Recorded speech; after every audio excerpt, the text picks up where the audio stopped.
Hi, my name is Stuart James, and this is my business presentation assignment. I will be discussing IBM, the International Business Machines Corporation.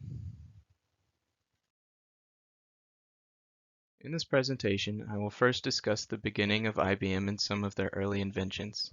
Then I will explain how the founders had forward-thinking business inventions and how IBM became a top 500 company.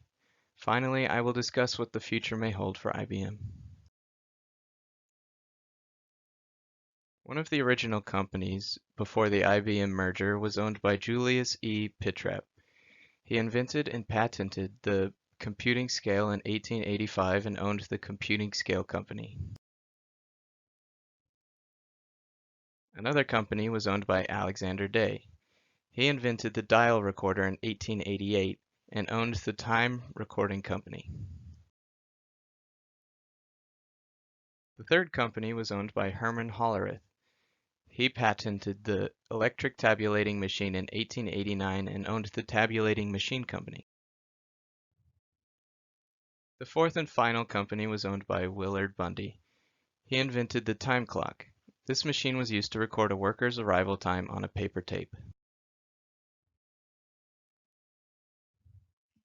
On June 16, 1911, the four companies merged. The founder, businessman with a vision, Charles Ranelagh Flint, merged the four companies and created the Computing Tabulating Recording Company. To start, they only had about 1,300 employees. After the merger, the company located in New York made accounting and calculating machines, time recorders for businesses, and mechanical punch card systems.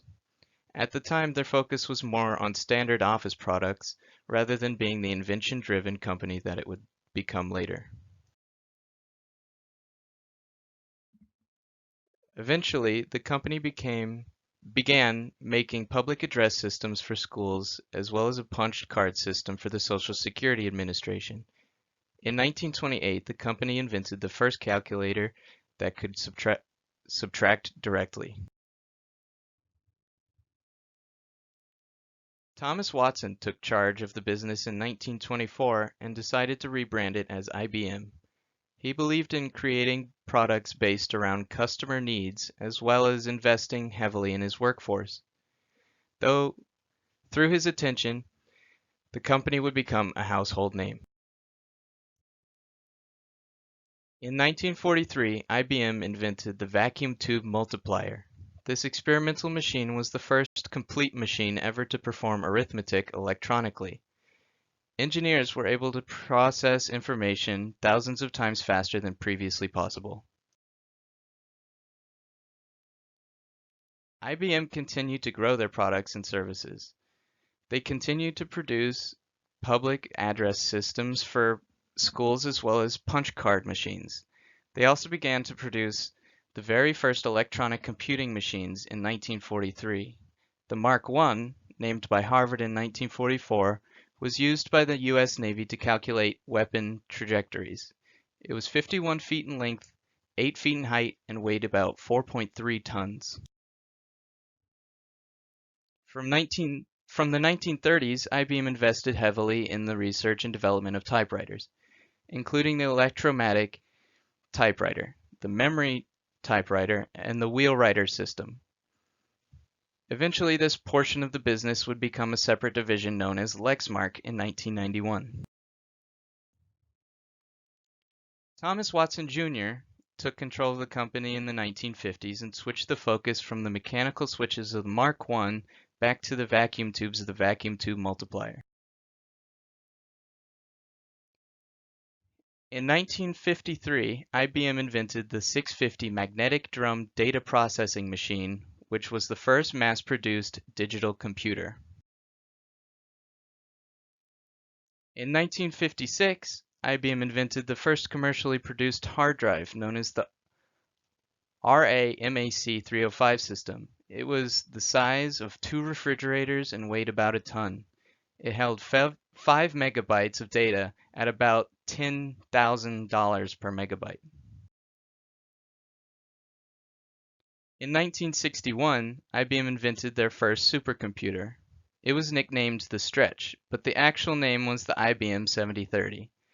In spite of the Stretch's failure to meet its own performance goals, it served as the basis for many of the design features of the successful IBM System 360, which shipped in 1964.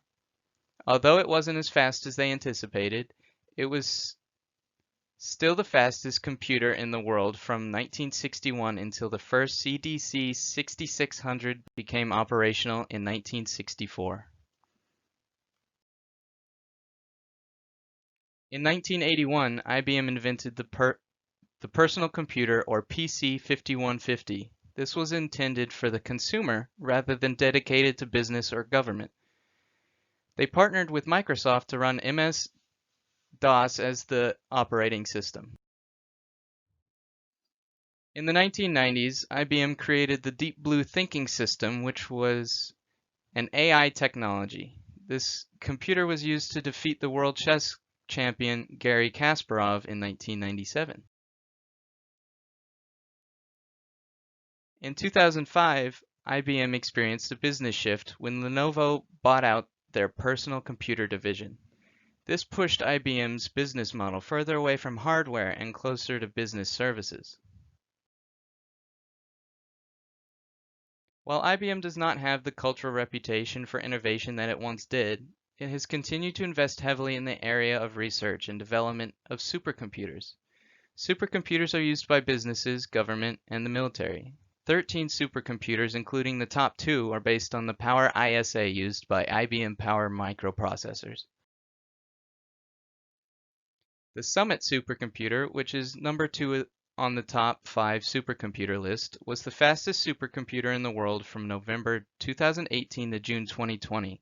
It is capable of 200 petaflops, and it provides scientists and researchers the opportunity to solve complex tasks in the fields of energy, artificial intelligence, human health, and other research areas.